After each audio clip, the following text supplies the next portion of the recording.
എല്ലാ കൂട്ടുകാർക്കും PSC സോണിലേക്ക് സ്വാഗതം. ഇന്നത്തെ ക്ലാസ്സിൽ ചർച്ച ചെയ്യുന്നത് LP UP സ്കൂൾ അസിസ്റ്റന്റ് പരീക്ഷയ്ക്ക് ചോദിക്കാൻ ചാൻസ് ഉള്ള വിദ്യാഭ്യാസ കമ്മീഷനുകളെ കുറിച്ചാണ്. നമുക്ക് ക്ലാസ്സിലേക്ക് കടക്കാം. ഭാരതത്തിൽ പാശ്ചാത്യ വിദ്യാഭ്യാസത്തിന് തുടക്കം കുറിച്ചത് ഡച്ചുകാരുടെയും പോർച്ചുഗീസുകാരുടെയും പ്രവർത്തനങ്ങളുമായി ബന്ധപ്പെട്ടാണ്. മതപ്രചരണവുമായി ബന്ധപ്പെട്ട് ക്രിസ്ത്യൻ മിഷണറിമാർ വിദ്യാഭ്യാസ സ്ഥാപനങ്ങൾ തുടങ്ങി. എങ്കിലും ചിട്ടയായ ഒരു വിദ്യാഭ്യാസ പരിപാടി നിലവിൽ വന്നത് ഈസ്റ്റ് ഇന്ത്യ കമ്പനി ആ രംഗത്ത് പ്രവേശിച്ചതോടുകൂടിയായിരുന്നു. 1660 ഈസ്റ്റ് ഇന്ത്യ കമ്പനി സ്ഥാപിച്ചു.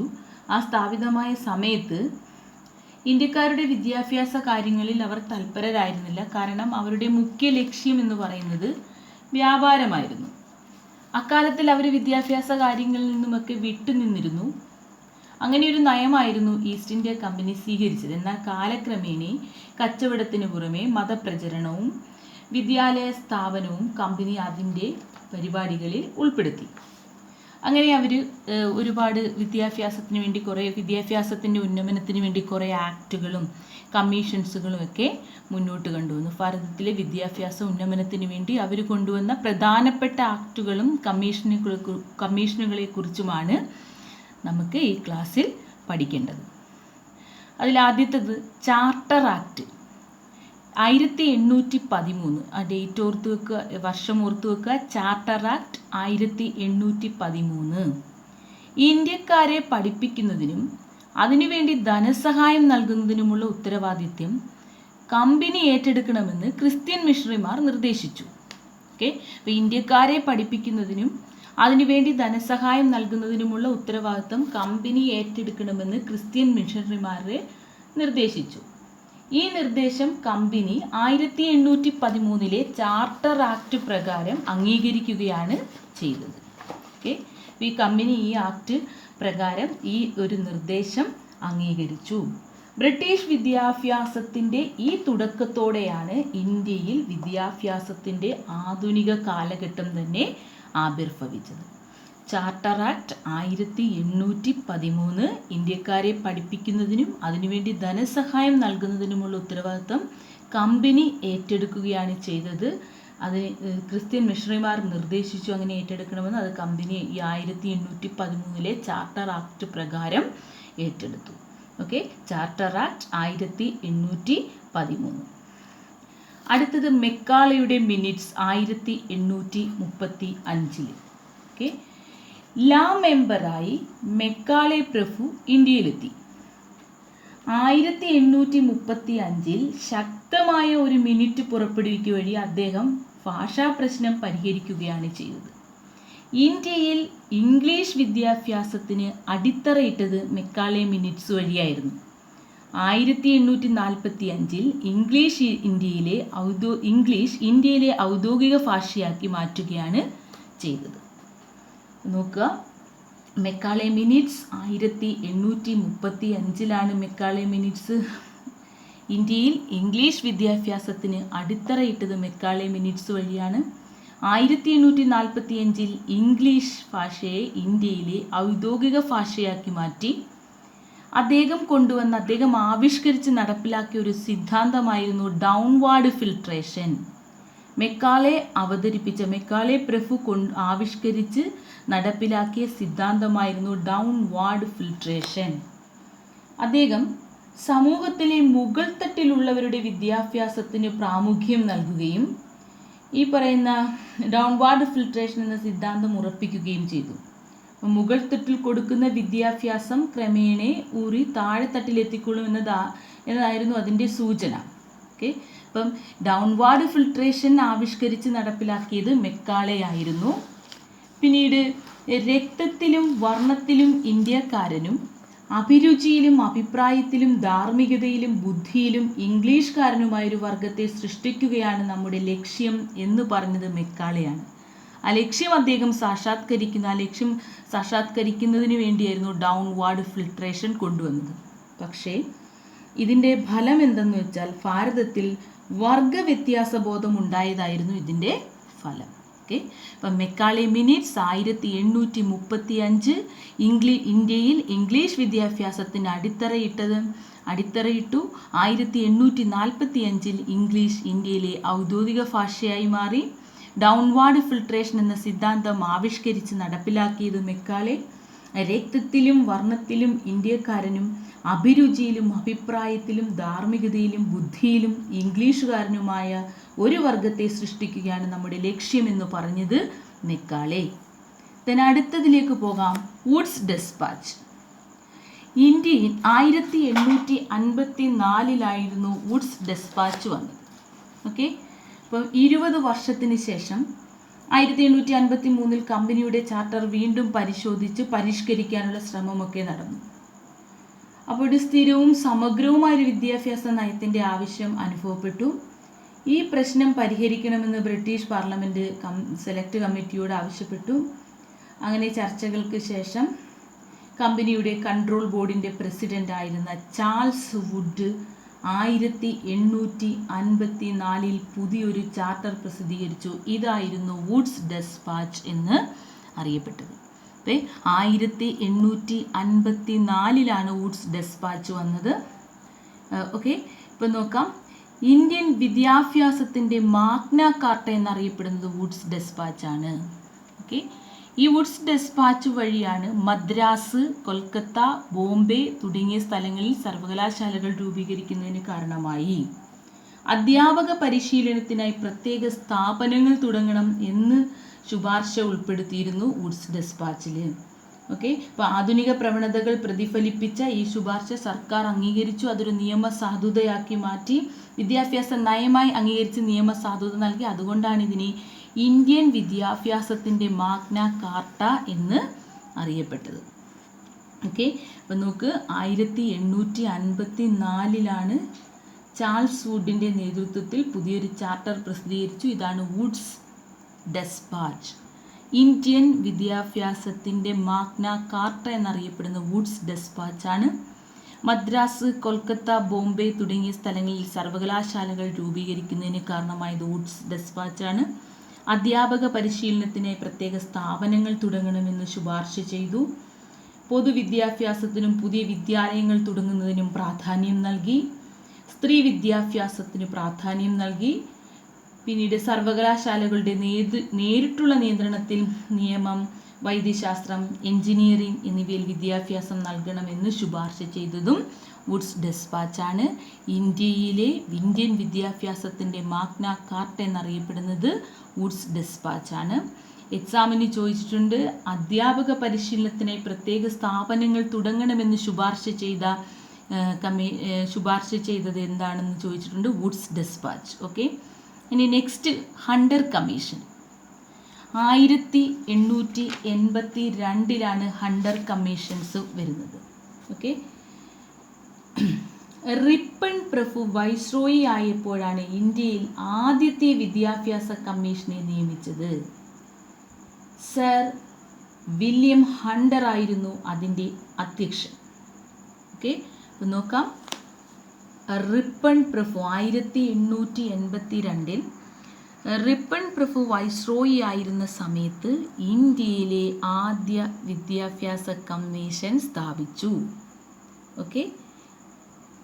അതിനെയാണ് വില്യം ഹണ്ടർ ആയിരുന്നു അതിൻ്റെ അധ്യക്ഷൻ. ഓക്കെ. അപ്പോൾ ശ്രദ്ധിക്കുക, ഇന്ത്യയിലെ ആദ്യ വിദ്യാഭ്യാസ കമ്മീഷൻ ഏതാണെന്ന് ചോദിച്ചാൽ ഹണ്ടർ കമ്മീഷൻ 1882. നിയമിച്ച വൈസ്രോയി റിപ്പൺ പ്രഭു. സ്ത്രീ വിദ്യാഭ്യാസത്തിനായിരുന്നു ഊന്നൽ നൽകിയത്. പിന്നീട് അധ്യാപക പരിശീലനത്തിനായി നോർമൽ സ്കൂളുകൾ നിർമ്മിച്ചു. പിന്നെ പ്രാഥമിക വിദ്യാഭ്യാസത്തിൻ്റെ ഉന്നമനത്തിന് ഊന്നൽ കൊടുത്തു.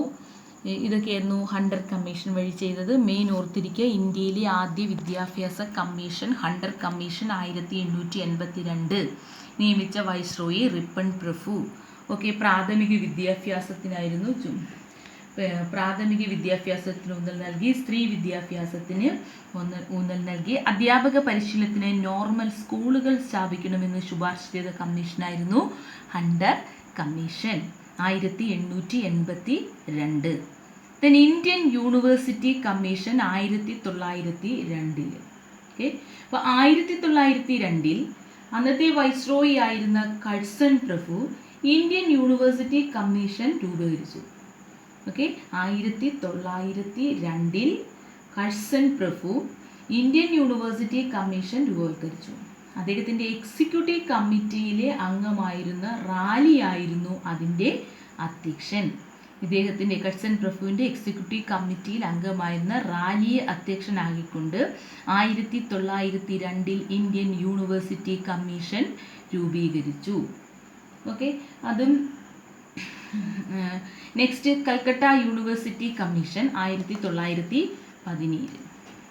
ഓക്കെ. അപ്പം 1917 ഇന്ത്യ ഗവൺമെൻറ് കൽക്കട്ട യൂണിവേഴ്സിറ്റി കമ്മീഷനെ നിയമിച്ചു. ഇംഗ്ലണ്ടിലെ ലീഡ് സർവകലാശാല വൈസ് ചാൻസലർ ആയിരുന്ന ഡോക്ടർ മൈക്കൽ സാട്ട്ലർ ആയിരുന്നു അധ്യക്ഷൻ. അതുകൊണ്ട് തന്നെ ഇതിനെ സാട്ട്ലർ കമ്മീഷൻ എന്നും വിളിക്കപ്പെട്ടു. ഓക്കെ. അപ്പം നോക്കാം, 1917 ഇന്ത്യൻ യൂണിവേഴ്സിറ്റി കമ്മീഷൻ, അതിൻ്റെ അധ്യക്ഷൻ ലീഡ് സർവകലാശാലയിലെ ഇംഗ്ലണ്ടിലെ ലീഡ് സർവകലാശാല വൈസ് ചാൻസലറായിരുന്ന മൈക്കൽ സാട്ട്ലർ. അതുകൊണ്ട് കമ്മീഷനെ സാട്ട്ലർ കമ്മീഷൻ എന്ന് വിളിച്ചു. ഈ കമ്മീഷൻ്റെ പ്രധാന കാര്യം ഇൻ്റർമീഡിയറ്റ് ക്ലാസ്സുകൾ സർവകലാശാലയിൽ നിന്നും വേർപെടുത്തണം. ഓക്കെ. ശരിക്കും പറഞ്ഞാൽ കമ്മീഷൻ്റെ പ്രത്യേകത, ഈ കമ്മീഷൻ കൽക്കട്ട സർവകലാശാലയുടെ സ്ഥിതിയും ഭാവി പരിപാടികളും പഠിക്കാനായിരുന്നു ഈ കമ്മീഷൻ ശുപാർശ ചെയ്തത്. കൽക്കട്ട സർവകലാശാലയുടെ സ്ഥിതിയും ഭാവി പരിപാടികളും കുറിച്ച് പഠിക്കാനാണ് ഈ പറയുന്ന Calcutta university commission 1917 India government രൂപീകരിച്ചത്. അതിൻ്റെ അധ്യക്ഷനായിരുന്നു മൈക്കൽ സാട്ട്ലർ. അദ്ദേഹം അതുകൊണ്ട് തന്നെ ഇതിനെ സാട്ട്ലർ കമ്മീഷൻ എന്ന് വിളിച്ചു. നെക്സ്റ്റ് കമ്മീഷനാണ് ഹാർട്ടോഗ് കമ്മിറ്റി. 1929 ഫിലിപ്പ് ഹാർട്ടോഗിൻ്റെ അധ്യക്ഷതയിൽ ഒരു കമ്മിറ്റി രൂപവത്കരിച്ചു. ആ കമ്മിറ്റി ശുപാർശ ചെയ്തത് ഇതായിരുന്നു: തൊഴിലുകൾ പഠിക്കാൻ താല്പര്യപ്പെടുന്ന കുട്ടികളുടെ പൊതുവിദ്യാഭ്യാസം മിഡിൽ സ്കൂൾ ഘട്ടത്തിൽ വെച്ച് അവസാനിപ്പിച്ചിട്ട് അവരെ പ്രത്യേക പാഠ്യപദ്ധതി അനുസരിച്ച് പഠിപ്പിക്കണം. ഓക്കെ. അപ്പോൾ നോക്കുക, താല്പര്യമുള്ള കുട്ടികൾക്ക് ആ പൊതുവിദ്യാഭ്യാസത്തിൻ്റെ മിഡിൽ ഭാഗം വെച്ച് അവസാനിപ്പിച്ചിട്ട് അവരെ അതിനനുസരിച്ച് പഠിപ്പിക്കണം. അപ്പം മിഡിൽ ഘട്ടത്തിൽ വെച്ച് തന്നെ കഴിയുന്നത്ര കുട്ടികളെ വ്യവസായ വാണിജ്യ മേഖലയുമായി ബന്ധപ്പെട്ട പഠനത്തിന് തിരിച്ചുവിടണമെന്ന് പറഞ്ഞ കമ്മിറ്റിയായിരുന്നു ഇത്. ഓക്കെ. അപ്പോൾ നോക്കുക, ഹാർട്ടോഗ് കമ്മിറ്റി 1929 അതിൻ്റെ അധ്യക്ഷൻ ഹാർട്ടോഗാണ്, സർ ഫിലിപ്പ് ഹാർട്ടോഗ്. ഈ കമ്മിറ്റി ഈ പറയുന്ന കുട്ടികൾക്ക് തൊഴിലധിഷ്ഠിത വിദ്യാഭ്യാസത്തിന് ഊന്നൽ നൽകുന്ന ഒരു കമ്മിറ്റിയായിരുന്നു ഹാർട്ടോഗ് കമ്മിറ്റി. 1929 സർ ഫിലിപ്പ് ഹാർട്ടോഗിൻ്റെ നേതൃത്വത്തിൽ രൂപീകരിച്ചു. അടുത്ത കമ്മിറ്റിയാണ് Abbott Wood report. 1937 India government ഇംഗ്ലണ്ടിൽ നിന്നും ആബട്ട് വുഡ് എന്നീ വിദഗ്ധരെ ഇങ്ങോട്ട് ക്ഷണിക്കുകയും സാങ്കേതികവും തൊഴിൽപരവുമായ വിദ്യാഭ്യാസത്തെക്കുറിച്ച് ശുപാർശകൾ സമർപ്പിക്കാൻ ഒരു കമ്മിറ്റി രൂപീകരിക്കുകയും ചെയ്തു. ഓക്കെ. ഈ കമ്മിറ്റിയുടെ ശുപാർശ പ്രകാരമാണ് ഇന്ത്യയിൽ ആദ്യമായി പോളിടെക്നിക്കുകൾ സ്ഥാപിതമായത്. ആദ്യമായി പോളിടെക്നിക്കുകൾ സ്ഥാപിക്കാൻ ശുപാർശ ചെയ്ത കമ്മിറ്റിയാണ് Abbott Wood report 1937. Okay. Abbott Wood report 1937 പോളിടെക്നിക്കുകൾ ആദ്യമായി സ്ഥാപിക്കാൻ ശുപാർശ ചെയ്ത കമ്മിറ്റി റിപ്പോർട്ടാണ് Abbott Wood report. Next report ഇതാണ്, സാർജൻ റിപ്പോർട്ട് 1944. ഓക്കെ. അപ്പം ബ്രിട്ടീഷ് ഗവൺമെൻറ് സർ ജോൺ സാർജൻ്റെ അധ്യക്ഷതയിൽ ഒരു കമ്മിറ്റിയെ നിയമിച്ചു. അതാണ് സാർജൻ്റ് റിപ്പോർട്ട്. ഇതിൻ്റെ ഉദ്ദേശം എന്തായിരുന്നു എന്ന് വെച്ചാൽ ഇന്ത്യയിലെ വിദ്യാഭ്യാസത്തിൻ്റെ വികസനത്തിന് സഹായമായ ഒരു രേഖ തയ്യാറാക്കുക എന്നതായിരുന്നു ഉദ്ദേശം. യുദ്ധാനന്തര കാലത്തെ വിദ്യാഭ്യാസത്തിനായി തയ്യാറാക്കിയ ഈ റിപ്പോർട്ടിനെ സാർജൻ്റ് പദ്ധതി എന്നും വിശേഷിപ്പിച്ചു. ഓക്കെ. അപ്പം നോക്കാം, സാർജൻ്റ് പദ്ധതി എന്നറിയപ്പെടുന്നത് സാർജൻ്റ് റിപ്പോർട്ടാണ്. 1944 ആ റിപ്പോർട്ട് സമർപ്പിച്ചത്.